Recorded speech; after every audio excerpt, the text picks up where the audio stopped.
1 year after the first alien ship appeared over Earth, the war reached its final stage. The Kethmora, facing their first military defeat in over 1,000 years, prepared to deploy their ultimate weapon. They called it the Neural Cascade, a planet-wide mind control system that had never failed to reduce entire civilizations to obedient slaves. Captain Jake Morrison, now Admiral Morrison, stood on the bridge of the rebuilt New Horizon, leading a fleet of human ships toward the alien mothership. His forces were a mixture of military vessels and converted civilian craft, crewed by people who represented everything that was best about humanity: the ability to adapt, to endure, and to never give up. "Admiral," reported his communications officer, Pete Wilson, "we're receiving surrender demands from the alien command ship." "Put them through," Jake ordered. Vorthak's voice filled the bridge, translated by alien technology into perfect English. "Human commander, you have fought well, but your resistance ends now. We deploy our final weapon in 1 hour. Surrender, and your species will be allowed to serve us. Continue fighting, and you will become mindless slaves." Jake looked around his bridge at the faces of his crew. These were people who had lost everything, who had every reason to give up, but who had chosen to keep fighting instead. His son Ben was at the tactical station, his eyes hard with determination. Amy Clark was at her post, having refused evacuation after losing her leg in the Battle of Luna Base. Communications officer Danny Walsh sat ready at his station, prepared to broadcast what might be humanity's final message. "Tell Vorthak this," Jake said calmly. "We've heard that threat before, we're still here." The alien response was immediate and overwhelming.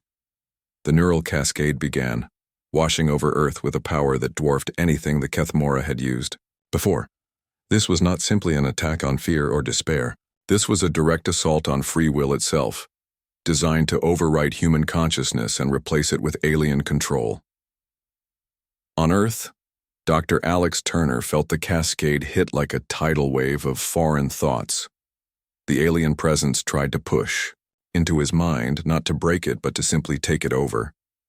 For a moment, he felt his own thoughts becoming fuzzy, his own will becoming secondary to something else. But Alex had spent a year studying human resistance to alien psychology. He knew something the Kethmora did not. The human brain was not designed to be controlled. It was designed to survive, to adapt, and to resist anything that threatened its independence. "Maya," Alex called to his research partner over the comm, fighting to keep his own thoughts clear. "Are you getting readings on the cascade frequency?" Engineer Maya Collins was in her bunker beneath Los Angeles, her instruments recording the alien attack. She felt the neural cascade trying to rewrite her mind, trying to make her forget her own identity and accept alien control. But Maya had rebuilt her entire life once before after losing everything. She knew who she was, and no alien technology was going to change that. "I've got it, Alex," Maya replied, her voice strained but determined. "The cascade is trying to overwrite neural pathways associated with independent thought, but it's calibrated for species that have never developed strong individual identity." What Maya had discovered was the Kethmora's fatal error. They had conquered species that lived in harmony, beings whose individual consciousness was secondary to their collective existence. The neural cascade was designed to replace weak individual will with alien groupthink. But humans were different. Humans had developed as individuals first, learning to survive alone before they learned to work together. Every human mind was a fortress of personal identity, built over millions of years of evolution and reinforced by a lifetime of individual experience. Commander Lisa Barrett was coordinating the defense of Luna Base when the cascade hit. She felt the alien presence trying to push her own thoughts aside, trying to make her forget her name, her mission, her reasons for fighting. But Barrett had been forged in the crucible of loss and responsibility. She had lost her squadron on Mars and had rebuilt herself through sheer force of will. "All stations, this is Lunar Command," Barrett announced, her voice cutting through the alien mental interference. "The cascade is hitting us, but we're still here. Remember who you are. Remember why we fight." Across the solar system, Humans began to respond to the neural cascade in ways the Kethmora had never seen. Instead of surrendering their individuality, they seemed to strengthen it. The alien attempt to erase human identity was having the opposite effect. It was making humans more aware of who they were and why that mattered. Tony Rodriguez was leading the final assault on the alien command center in New York when the cascade struck. For a terrifying moment, he felt his own memories being pushed aside, replaced with alien thoughts and alien loyalties. But then he remembered something his drill sergeant had told him years ago. Rodriguez, the only person who gets to decide who you are is you. Tony held on to that thought like an anchor. He was Tony Rodriguez, United States Marine, son of immigrants, brother to a fallen soldier, and defender of Earth. No alien technology was going to change that. "Team sound off," Tony called to his fighters. "Remember your names. Remember your families. Remember why we're here." One by one, his team responded. Helen Davis, former CEO and cancer survivor. Jack Brown, farmer and keeper of his family's land. Katie Ross, former ensign and now freedom fighter. Each name was an act of defiance, a declaration that their identity belonged to them and no one else. But the real breakthrough came from an unexpected source. Danny Walsh, broadcasting AOA from his hidden radio station, had discovered something remarkable about the neural cascade. The alien weapon was designed to replace individual thought with collective consciousness, but it required a complete mental takeover to work properly. Humans, however, were not surrendering completely. They were fighting back, creating what Danny called cognitive interference. When the alien control signals met human resistance, they created feedback loops that actually strengthened human mental defenses. "This is Free Earth Radio," Danny broadcast to the world, his voice somehow cutting through the alien mental static. "The cascade is hitting us hard, but it's not working the way they planned. Every time we resist, we get stronger. Every time we remember who we are, we make it harder for them to control anyone else." Danny's words reached humans across the globe, and something unprecedented began to happen. The neural cascade, designed to create a single controllable consciousness, instead triggered the largest act of collective resistance in human history. Millions of people began broadcasting their own names, their own stories, their own reasons for fighting. The feedback created by 7 billion human minds refusing to be controlled began to overload the Kethmora systems. The aliens had never encountered a species that could turn their own ultimate weapon against them. On the alien mothership, Vorthak experienced something completely beyond his understanding: the fear of failure. The neural cascade was not only failing to control the humans, it was actually making them more resistant to all forms of mental manipulation. "How is this possible?" Vorthak demanded of his technicians. "The human minds are not responding to the cascade as designed," came the terrified response. "Instead of surrendering individual identity, they appear to be strengthening it. The cascade is creating some form of collective resistance that we cannot overcome." For the first time in his 1,000-year existence, Vorthak began to understand what the humans had been trying to tell them all along. The Kethmora had assumed that consciousness was weakness, that individual identity was a flaw to be corrected. But humans had built their entire civilization on the opposite principle, that each person's unique perspective and will was sacred and could not be surrendered.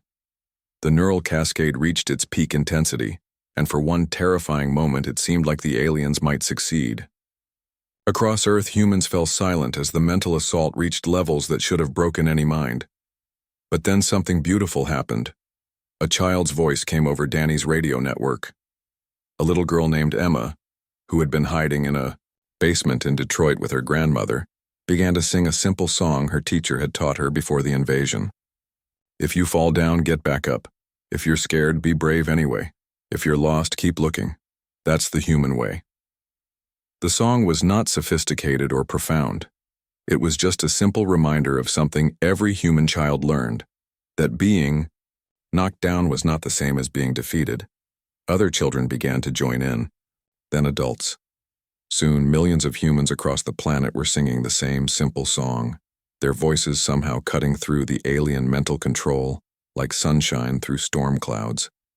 The neural cascade, designed to crush individual will, found itself trying to silence the combined voice of an entire species that had learned to sing in the dark. The alien system began to overload. The Kethmora had built their weapon to control minds that would surrender when faced with superior force. But human minds had been shaped by millions of years of refusing to surrender, even when surrender seemed logical.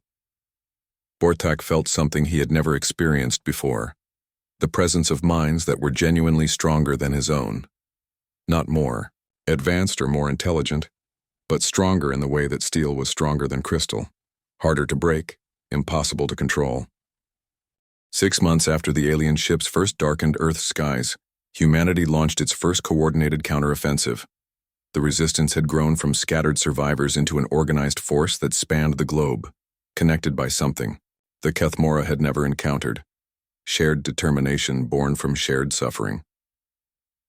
Commander Lisa Barrett stood in the command center of Luna Base 7, coordinating the largest military operation in human history.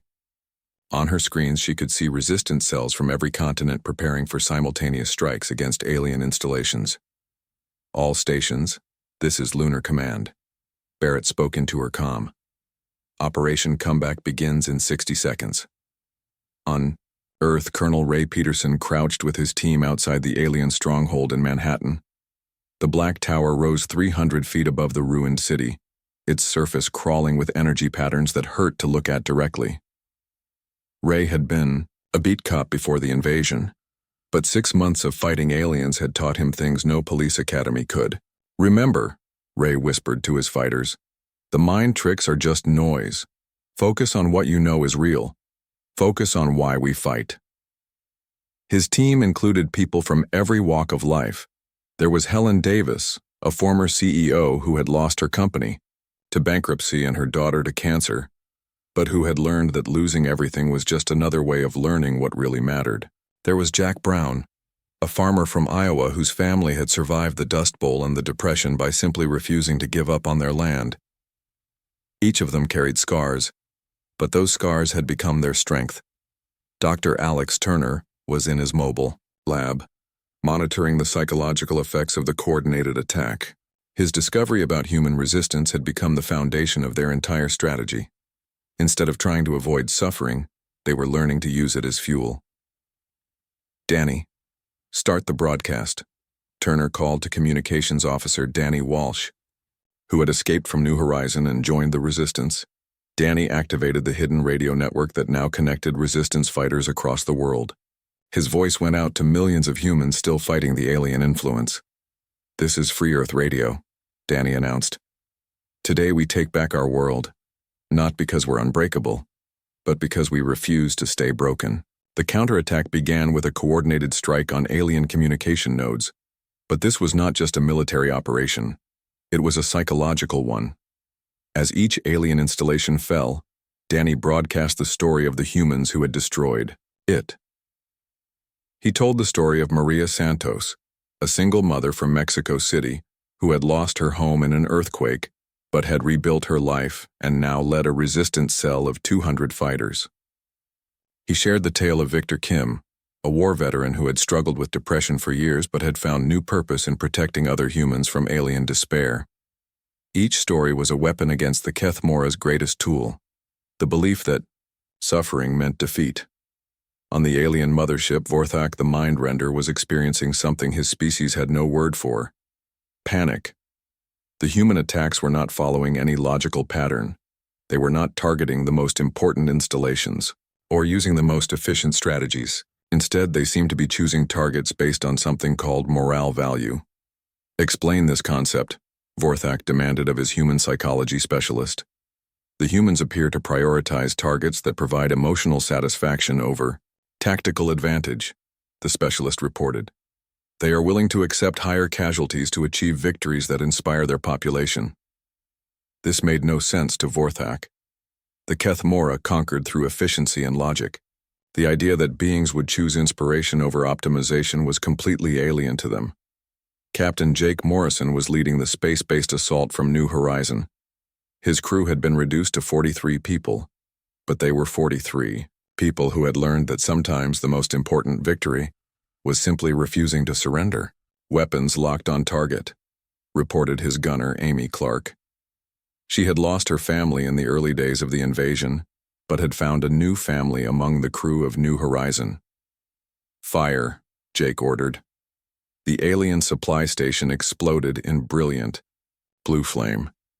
It was not a critical target, but it was visible from Earth, and Jake knew that millions of humans would see it and know that their defenders were still fighting. The real breakthrough came when pilot Grace Martinez led her squadron on what everyone knew was a suicide mission. The primary neural disruptor array was protected by energy shields that no human weapon could penetrate. But Grace had studied the alien technology and found a weakness. The shields were calibrated to stop physical attacks, not acts of pure will. Phoenix. Squadron, this is Phoenix Leader. Grace transmitted to her pilots. We're not going to shoot our way through, we're going to think our way through. What happened next would be talked about for generations. Grace's pilots flew straight into the alien energy shields, not trying to avoid the psychological attacks, but embracing them. The alien weapons tried to break them with visions of failure, defeat, and death. But each pilot had already faced their greatest fears and had chosen to fly anyway. Grace saw her father dying of cancer again, saw herself failing flight school, saw every moment of doubt and pain she had ever experienced. But she also remembered what her father had told her before he died. Gracie, life is going to knock you down. That's not failure. Failure is when you don't get back up. The alien shields, designed to stop enemies paralyzed by despair, could not hold back pilots who had learned to fly through their pain. Phoenix Squadron broke through and destroyed the neural disruptor array in a series of precise strikes that lit up the sky like fireworks. On the ground, the destruction of the array had immediate effects. Across North America, humans who had been trapped in alien-induced despair suddenly felt their minds clear. The artificial hopelessness that had held them down for months was gone, replaced by something the aliens had not expected. Anger, not blind rage, but focused, determined fury at what had been done to their world and their people. Maya Collins led the assault on the alien research facility in Los Angeles. The Keth Mora had been studying captured humans, trying to understand why their psychological weapons were failing. Maya and her team rescued dozens of prisoners and captured alien research data that revealed something shocking. They're terrified, Maya reported to the Resistance Command. Their own scientists are warning that continued exposure to human resistance patterns is starting to affect Keth Mora psychology. They've never encountered minds that could turn suffering into strength, and it's breaking their own mental conditioning. The captured data showed that several Keth Mora commanders had requested reassignment rather than continue fighting humans. Others were showing signs of what their doctors called cognitive disruption. Their absolute faith in their own superiority was being shaken by humanity's refusal to be broken. Dr. Turner analyzed the data with growing amazement. They built their entire civilization on the belief that they were mentally superior to all other life. The discovery that humans can resist them is like discovering that their fundamental understanding of reality is wrong. But the aliens were not giving up. Vorthak ordered the deployment of their most powerful weapon, the Fear Engine, a device that could project pure terror directly into the minds of every human on the planet. It had never failed to reduce entire populations to cowering animals within hours. The Fear Engine activated just as the human counterattack reached its peak. Across Earth, every man, woman, and child was suddenly flooded with absolute, primal terror. It was fear beyond reason, beyond logic, beyond anything that could be fought with courage or determination. Most species would have collapsed instantly, but humans had spent their entire evolutionary history learning to function despite fear. They had hunted saber-toothed tigers while terrified, had crossed oceans despite fear of drowning, had built civilizations while afraid of starvation, disease, and death. Fear was an old enemy, and humanity knew how to fight old enemies. Tony Rodriguez felt the wave of terror hit him like a physical blow. For a moment he was paralyzed, seeing every nightmare his mind had ever conjured. But then he heard something that cut through the fear, the sound of other humans still fighting. From his position outside the alien command center, He could hear Maya calling out coordinates. He could hear Jack Brown's voice on the radio, steady and calm, directing his farming community in an organized evacuation. He could hear children singing a simple song their teacher had taught them, a song about getting back up when you fall down. The fear engine was designed to isolate each victim in their own personal terror. But humans had learned something over thousands of years of surviving together. Shared fear is weaker than individual fear, and shared courage is stronger than individual courage. Danny Walsh's voice came over the radio network, cutting through the alien-induced terror like a lighthouse. Beam through fog. "This is Free Earth Radio," Danny announced, his voice shaking but determined. "We're scared, that's okay, we've been scared before. But we're still here and we're still fighting and we're not going anywhere." Across the globe, humans began to respond. Not with fearlessness, but with the simple acknowledgement that being afraid did not mean giving up. They had learned this lesson in countless wars. 3 months had passed since the Kethmora ships first appeared over Earth. The aliens had expected a quick surrender, but instead they found themselves facing something they had never encountered before, a species that seemed to grow stronger, under pressure. Marine Sergeant Tony Rodriguez crouched in the ruins of what used to be downtown Los Angeles. The alien control center rose like a black tower from the center of the city, its surface rippling with strange energy. Around it, the Kethmora had set up their mind control stations, devices that poured waves of despair and hopelessness into the surrounding area. Tony felt the familiar weight of sadness, trying to settle on his shoulders. The aliens were good at finding old wounds and making them fresh again. They had found his memories of losing his brother in Afghanistan, of coming home to a family that did not understand what he had been through, of nights when the bottle seemed like his only friend. But Tony had learned something important during his 3 tours overseas. Pain was just another enemy to fight, and he had gotten very good at fighting. "Maya, you getting readings on those generators?" Tony whispered into his radio.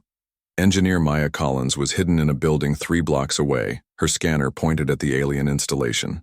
Maya had lost her job, her house, and her marriage in the same month 2 years ago. The aliens kept trying to drag her back to that dark time, but Maya had something they could not understand. She had rebuilt her life from nothing once before. "I count 12 power nodes," Maya replied quietly.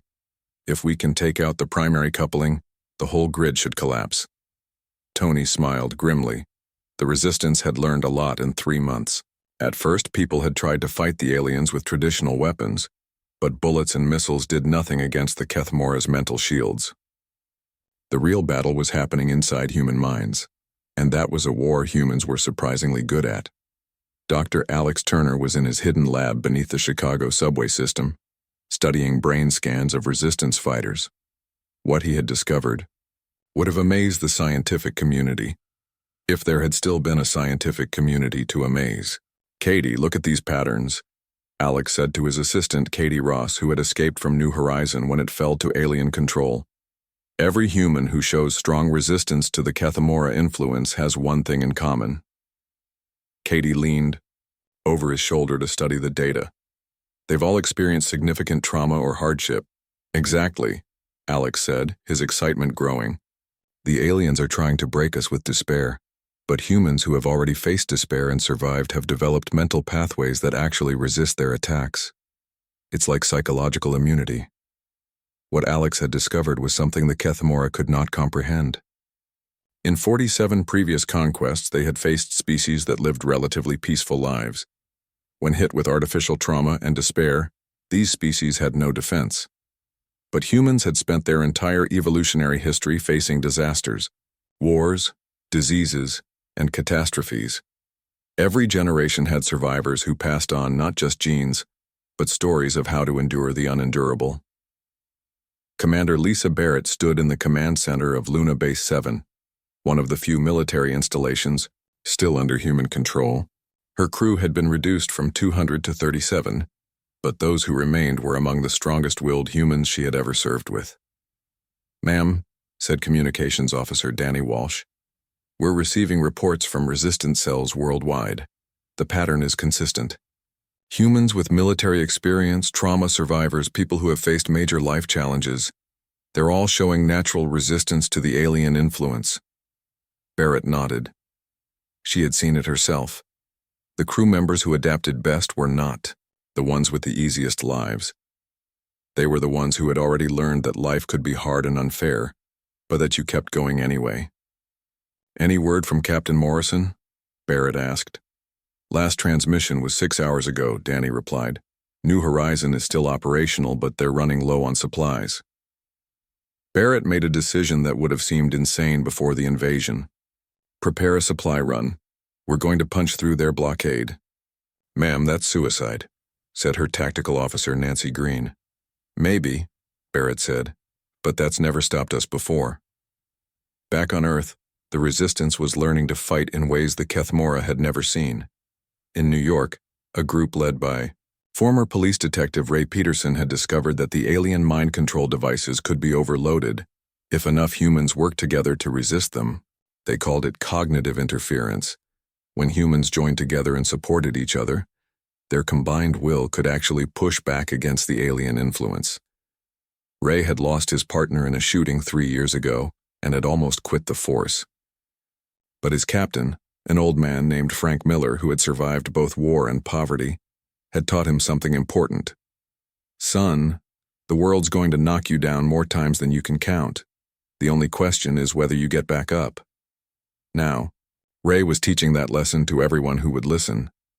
In the alien mothership, Vorthak the Mind-Render was experiencing something completely foreign to his species: doubt. The human resistance was not following any pattern in his databases. Other species had either collapsed completely or surrendered quickly. The humans were doing neither. "Status report," Vorthak demanded from his analysis team. "The mind-breaking is proceeding, but far more slowly than projected," his chief scientist reported. "Approximately 30% of the human population has been successfully pacified, but the remainder continue to show organized resistance." "How is this possible?" Vorthak asked. "Our psychological attacks are perfectly calibrated to exploit fear, despair, and helplessness." "That appears to be the problem, Mindrender," the scientist said carefully. "The humans seem to have natural defenses against these emotions. Their brain patterns suggest they have evolved to survive psychological trauma rather than be destroyed by it." This was information that shook Vorthak to his core. The Kethmora had built their entire empire on the assumption that all intelligent life would crumble under mental assault.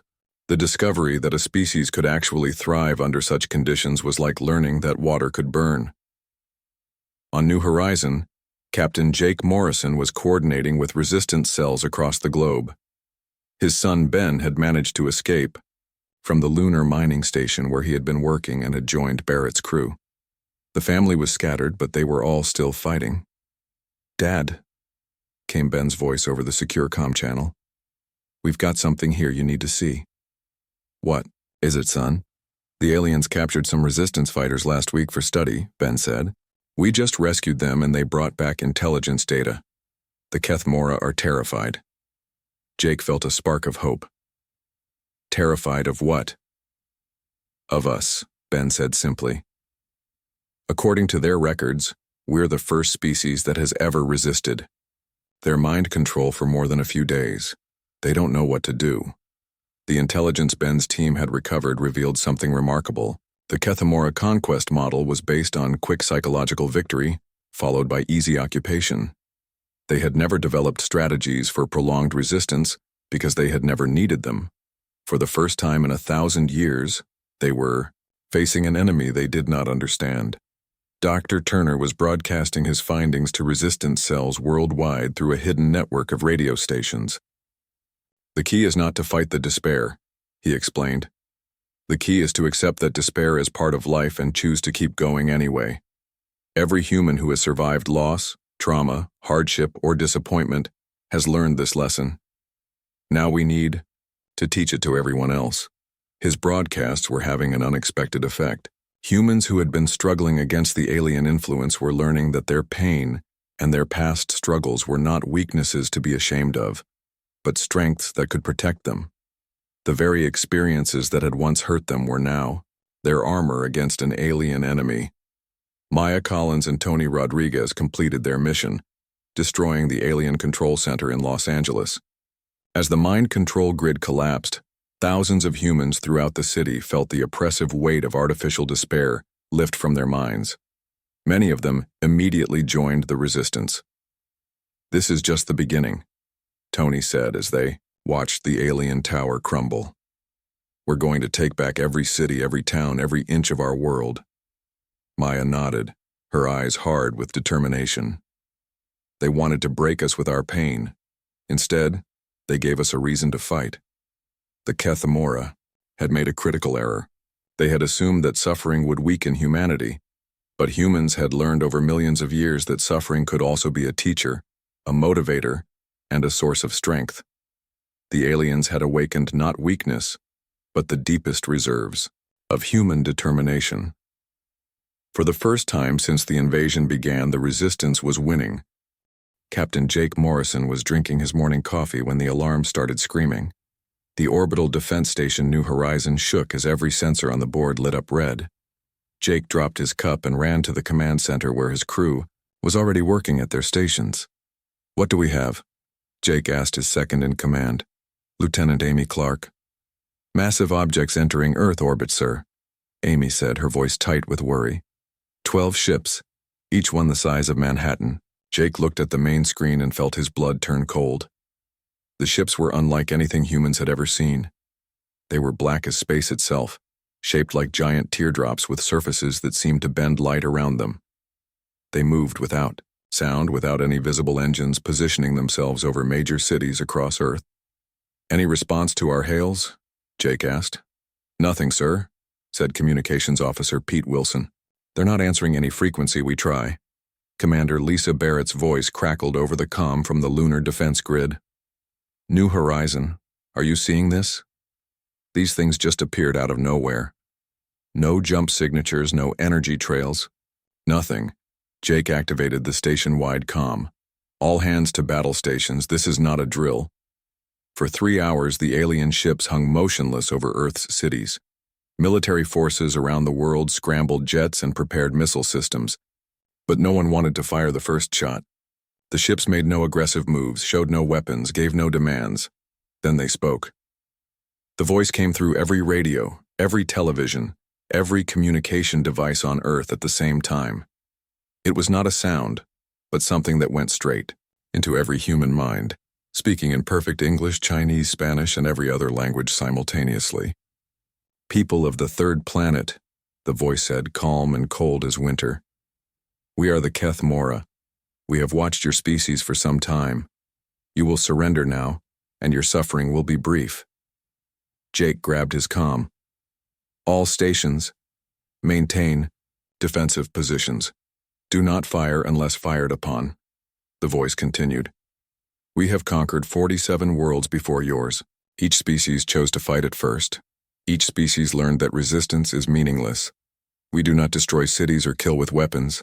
We break the mind itself. Your leaders have 1 hour to respond." Dr. Alex Turner was in his lab in Chicago when the ships appeared. As a neuroscientist, he had spent years studying how the human brain dealt with fear and trauma. When the alien voice spoke, he felt something strange happen in his mind. It was like a cold hand reaching into his thoughts, trying to find something to grab onto. The feeling made him think of his father, who had died in a car crash when Alex was 12. The alien presence seemed to latch onto that memory, trying to make the old pain fresh and overwhelming again. But instead of breaking down, Alex felt something else rise up inside him, the same stubborn strength that had helped him get through his father's death, through medical school, through every hard day of his life. "Interesting," Alex said to himself, making notes even as the world around him fell into panic. Around the globe, people were not handling the alien contact well. In New York, thousands collapsed in the streets as waves of despair washed over them. In London, entire neighborhoods went silent as people retreated into their homes too afraid to leave. The alien ships had begun their attack, but it was not what anyone expected. Commander Barrett watched her crew on the lunar base start to act strangely. Some began crying for no reason. Others stared at nothing, their eyes empty and hopeless. Her communications officer, Sarah Kim, suddenly stood up and walked to the window, pressing her face against the glass. "Sarah, report to your station," Barrett ordered. Sarah turned around, tears streaming down her face. "What's the point, Commander? We can't win. We never could. Look at those ships. Look how helpless we are." Barrett felt the same dark thoughts trying to creep into her own mind. Memories of every failure, every loss, every moment of doubt she had ever experienced seemed to grow stronger. But Barrett had been through worse than doubts before. She had lost her entire squadron in the Mars conflict 5 years ago and had to rebuild herself from nothing. "Because that's what we do," Barrett said firmly. "We fight even when we can't win." Back on New Horizon, Jake watched as the alien influence spread through his crew. His weapons officer, Tony Martinez, had stopped responding to orders and was just sitting at his station staring at his hands. The young ensign at the sensor station, Katie Ross, was sobbing quietly. But not everyone was affected the same way. Jake noticed that some of his crew seemed to be fighting off whatever the aliens were doing. Lieutenant Clark was still at her post, her jaw set with determination. Chief Engineer Bob Taylor was moving through the station, checking systems and keeping things running. "Amy," Jake called to his second-in-command. "Status report." "Weapons systems online, shields at full power," Amy replied. "But sir, I'm reading massive psychological disturbances planet-wide. Whatever these things are doing, it's affecting people's minds directly." Dr. Turner was walking through the chaos in Chicago, taking notes and trying to understand what was happening. He saw people collapsing, others screaming, many just standing still with empty expressions. But he also saw something the aliens might not have expected. A group of construction workers had formed a circle around an elderly woman who had fallen. They were helping her stand, talking to her, keeping her calm. A teacher was gathering children from a playground, leading them to safety while singing a simple song to keep them focused. A veteran in a wheelchair was directing traffic around an intersection where the lights had failed, his voice strong and clear despite the fear in his eyes. The humans who were fighting back all seemed to have something in common. They had been through hardship before. They had lost people, faced trauma, survived disasters. The alien attack was trying to break them with despair, but these humans had already been broken and had learned to put themselves back together. Turner pulled out his phone and started recording voice notes. "The psychological attack appears to target fear response and trauma memories.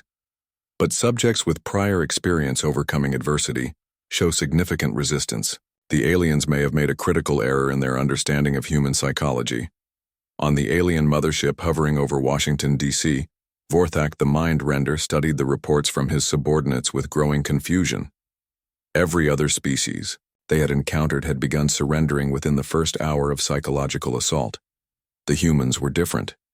"The mind-breaking proceeds more slowly than expected," reported his chief analyst. "Some humans appear to be adapting to our influence."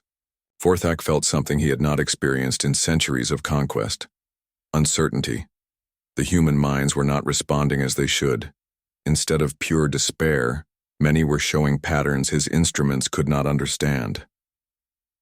Where other species collapsed into helplessness, these humans seemed to find strength in their pain.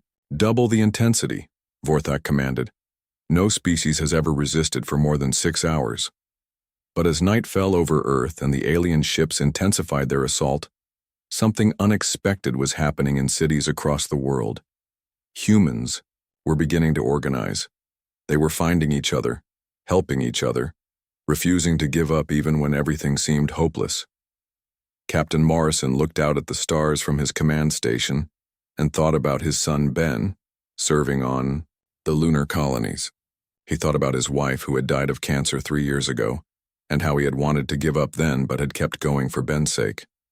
"All stations," Jake said into his comm, his voice steady and strong. "This is New Horizon Actual. We are still here. We are still fighting, and we are not going anywhere."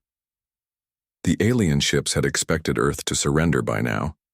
Instead, they had awakened something in humanity that they did not understand and could not break. The simple, stubborn refusal to quit.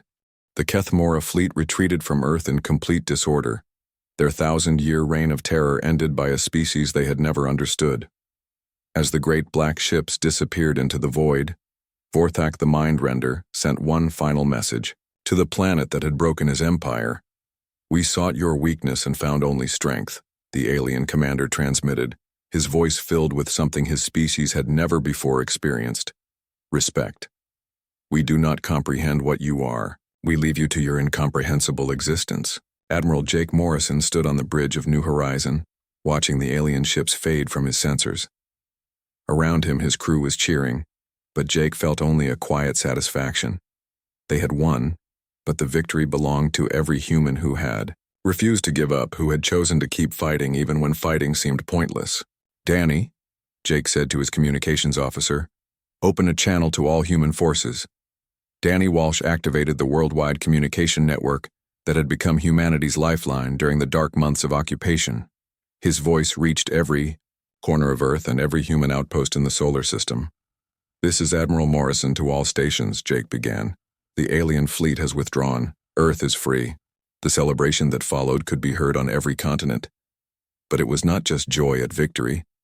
It was something deeper, the recognition that humanity had discovered something about itself that it had never fully understood before. They were not unbreakable because they were strong. They were unbreakable because they had learned to keep going even when broken. Dr. Alex Turner was in his lab, analyzing the final readings from the alien retreat. What he had discovered during the war would change human understanding of psychology forever. The alien attack had forced humanity to confront its own nature, and what it found was remarkable. "Maya," Alex called to his research partner, "look at these brain scans from the volunteers who participated in the final resistance." Engineer Maya Collins studied the data with amazement. The neural patterns showed something unprecedented. Humans, who had been exposed to the alien attacks, had developed enhanced resistance not just to external mental manipulation, but to depression, despair, and hopelessness in general. "It's like the alien weapons vaccinated us against our own worst impulses," Maya said. "By trying to break us with artificial despair, they taught us how to recognize and resist the real thing." The implications were staggering. Humanity had not just won a war, it had evolved. The species that emerged from the Kethmora occupation was psychologically stronger, more unified, and more aware of its own inner resources than ever before. Commander, Lisa Barrett was overseeing the reconstruction efforts from Luna Base. The moon had become humanity's first line of defense, and Barrett was tasked with building the Deep Space Reconnaissance Division. For the first time in human history, they would venture into the galaxy, not as explorers or conquerors, but as defenders who understood that the universe might contain threats they had never imagined. "Barrett to Earth Command," Lisa transmitted. "The outer sensor grid is operational. If anything like the Kethmora ever approaches our system again, we'll know about it months in advance." But Barrett knew that humanity's real defense was not technology or military might. It was something the aliens had tried to destroy and had instead made stronger: the simple human refusal to surrender hope, even in the face of impossible odds. Tony Rodriguez had returned to Los Angeles, where he was helping to rebuild the city. The alien control centers had been torn down, but their foundations were being converted into memorials for those who had been lost. Tony stood before one such memorial, reading the names of civilians who had died fighting for freedom they would never see. "They didn't die for nothing," Tony said to Maya, who had joined him at the memorial. "They died so that no one would ever have to face what they faced without knowing it could be survived." Maya nodded. The resistance had learned that humanity's greatest strength was not individual courage, but the ability to pass that courage on to others. Every story of survival, every act of defiance, every refusal to give up had become a gift to future generations. Kate Sullivan, the former teacher who had become one of the resistance leaders, was now serving as Earth's first interstellar ambassador. Her job was to prepare humanity for contact with other alien species, but also to understand what made humans unique in the galaxy. "We've received signals from 17 different star systems," Kate reported to the newly formed Earth Council. "Some appear to be distress calls from worlds the Kethmora conquered. Others seem to be requests for help from species facing similar threats. The council, made up of resistance leaders from around the world, faced a momentous decision.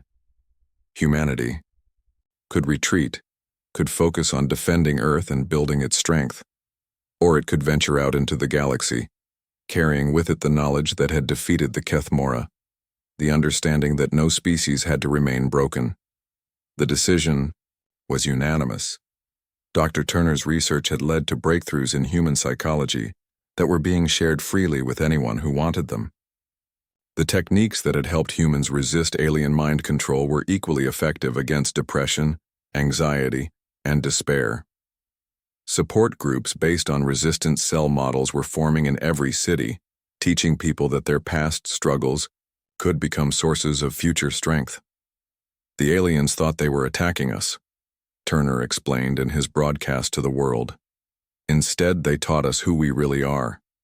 We are the species that gets back up. We are the beings who find strength in struggle and hope in hardship. That's not weakness, that's our superpower. Young people like Lisa Chen and Marcus Johnson were joining the new Stellar Defense Corps, representing a generation that had grown up knowing both the depths of despair and the heights of human determination. They would carry humanity's message to the stars, that no matter how dark things became, there was always a reason to keep going. The memorial service for all who had been lost was held 1 year after the last alien ship departed Earth. Representatives from every nation, every resistance cell, every family that had sacrificed for freedom gathered in the ruins of New York, where the first human victory had been won. Kate Sullivan spoke for all of humanity. We remember those who fell not because they were defeated, but because they refused to accept defeat. They showed us that being broken is not the end of the story. It's just the beginning of the chapter where we put ourselves back together. Admiral Morrison looked up at the stars, knowing that somewhere out there other species were facing their own dark times. The Kethmora had been driven away, but they were not the only predators in the galaxy. Other threats would come, other challenges would arise, but humanity was ready. Not because they were invincible, but because they had learned the most important lesson in the universe, that the measure of a species was not whether it fell down but whether it got back up. The alien ships were gone, but their legacy remained. They had tried to find weakness in humanity, and had instead revealed humanity's greatest strength, the unbreakable will to continue, to endure, to hope, and to fight for a better tomorrow, no matter how impossible it seemed. Earth looked to the eyes, stars with new eyes carrying a message that would echo across the galaxy. You are not alone. You are not helpless, you are not broken beyond repair, and no matter what comes, you can survive it, overcome it, and grow stronger because of it. The human story was just beginning, and it would be written in the language the Kethmora could never understand. The vocabulary of hope, resilience, and the refusal to give up. Somewhere in the darkness between the stars, other species would hear that message and learn that they too could be unbroken. The age of human exploration had begun, not with conquest, but with compassion, carrying the hard-won knowledge that the galaxy's greatest treasures were not resources or territory, but the simple, powerful truth that no intelligent being had to face their struggles alone. They had sought humanity's weakness and found instead something that would change the galaxy forever. Proof that suffering could become strength, that loss could become wisdom, and that even the darkest night would eventually give way to dawn.